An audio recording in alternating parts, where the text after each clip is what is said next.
the less I allow my mind to overwhelm me, the more I'm open, I guess, to resonate and to invite the magic of life around me.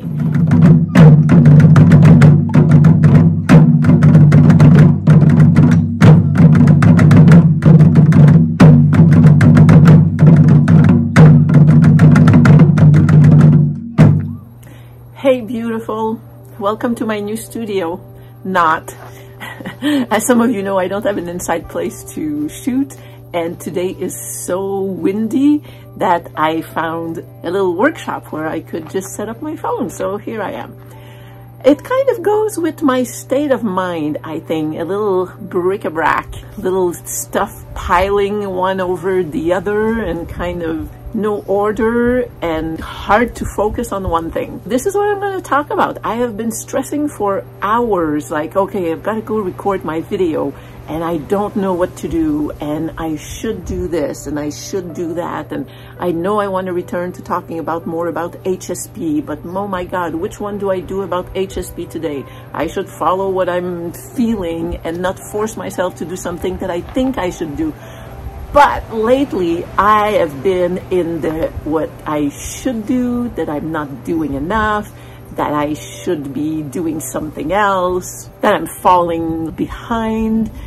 And I've been kind of getting impatient with myself. And I guess if I'm impatient with myself, does it mean I'm getting impatient with life? I don't know. But this is where I'm at. As some of you know, I've shared that this year I've been doing things that I thought I would never do, or that I never thought I could do. And it started at the beginning of the year with where I chose to move to, and then committing to classes when with chronic illness, it's something that I haven't done for decades, and it's into my morning time where I usually work. So I'm trying to shift everything upside down in order to change my life, because I've said it before, I really believe that if I want a changed life, there has to be a changed me, and I have to kind of flip over their heads my beliefs and how I think I'm able to do things even. And as some of you know too, I was sick for several weeks with acute bronchitis, and I strained some muscles in my ribs, and it's making everything hard to do. But the interesting thing is that while I was really sick, I realized that in a way I was at peace, because I was accepting that I couldn't do any more than what I was doing. So I allowed myself just to be in bed because I was in so much pain and couldn't breathe. But still, it's the weirdest thing, because since I've been doing a little bit better, it's like all the should do, and I'm behind, and all these things are coming back to overwhelm me. And as highly sensitive people, if some of you are HSPs, we know that overwhelm takes a whole new dimension when you're a HSP, because you feel everything intensely and you feel more of everything around you. So I have been struggling. Last week's video, I told you, I had done it a few days ahead. I told you about my first week of taking these classes, like 6 classes in the week, even while I was kind of sick. And I gave you an update on that. I'll link the video here, there, I'm not sure. And here's what happened in the last 2 weeks. In the second week, I realized that after classes, instead of being completely exhausted, not only did I need only a little bit of rest, but just after class, I kind of had a bounce in my step. It's like I felt joy and a kind of new energy for me. I know sometimes I tend to ramble a little bit, but if you're finding some value and we're moved to share my channel with other people, subscribe, leave a comment. I would love the support. Thanks a lot. And I've been sticking with my classes. I've done 5 in the second week and 4. I think I'm going to stick with 4 a week in the morning. And I do as much as I can with my limitations, but I'm still sticking with my commitment because I want my life to change.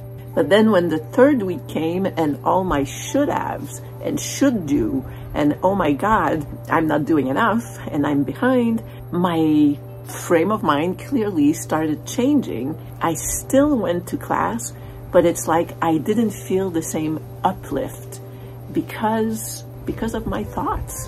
That's all I can say about it. And I also noticed that when you decide to change your life or you make decisions in your life, it's as if the universe, as much as we hear that the universe conspires to support us once we make decision, I also think that I don't want to say tests us, but it gives us opportunities to reaffirm our resolve. And that is something that I've been able to observe a lot happening in the past week or so.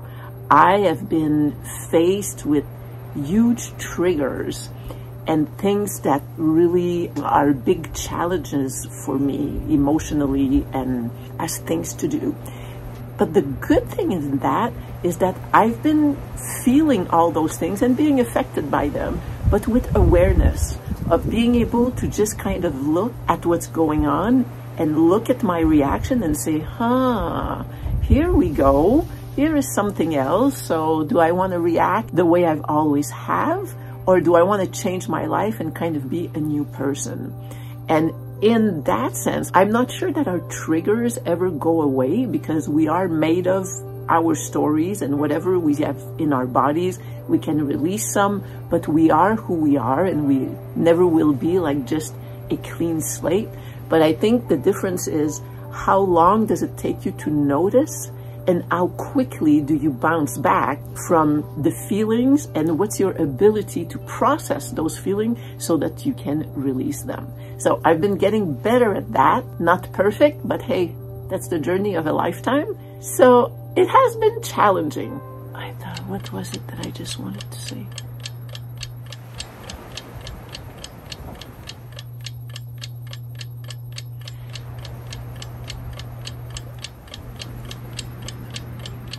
So I've been kind of trying to remember. I had something I wanted to share and I just forgot. It's like, what is that thought that went through my head and just kind of went away?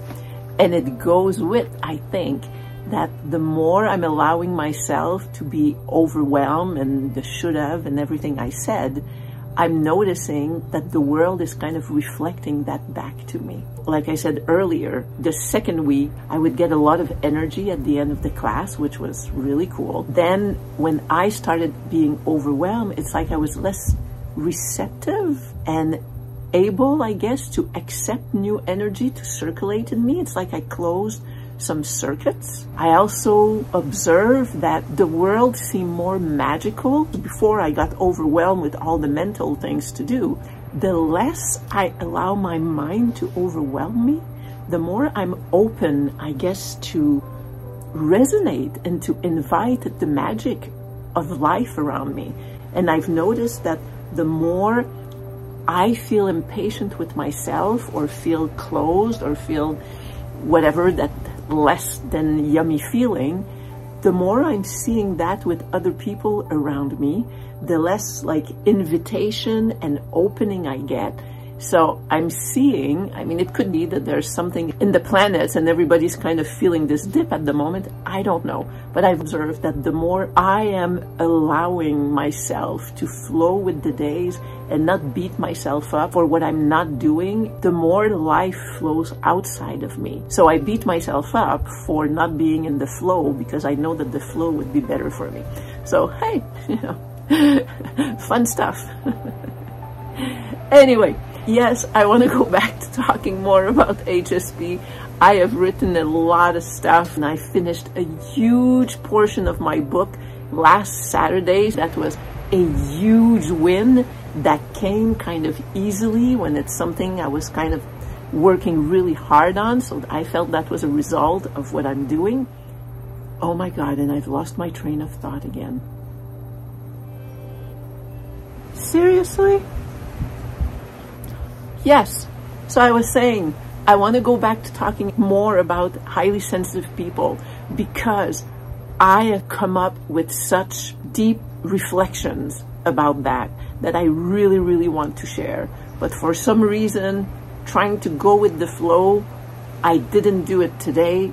I guess it's gonna come when it's meant to come. And as much as I wanted to start today, it just wasn't there. So I will, it is my plan.